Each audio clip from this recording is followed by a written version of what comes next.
நேரம் இருந்தால் யோசித்து பாருங்கள் இல்லத்தரசிகளே. சில மனைவிமார்கள் கணவனை மதிப்பதே இல்லை.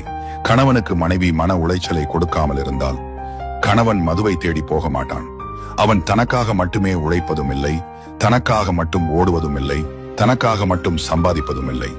அனைத்தும் அவனுக்காக மட்டுமே இல்லை என்று தெரிந்தும் இந்த உலகத்தில் ஓடிக்கொண்டிருக்கும் ஒரே ஜீவன் கணவன்மார்கள் மட்டுமே. ஆனால் அவனை புரிந்து கொள்ளாத மனைவிகளே இந்த உலகத்திலேயே ஏராளம். கணவன்களை சிரிக்க வைக்கும் மனைவிமார்கள் கிடைத்துவிட்டால் கணவன் ஒருபோதும் கோவிலுக்கு செல்ல மாட்டான்.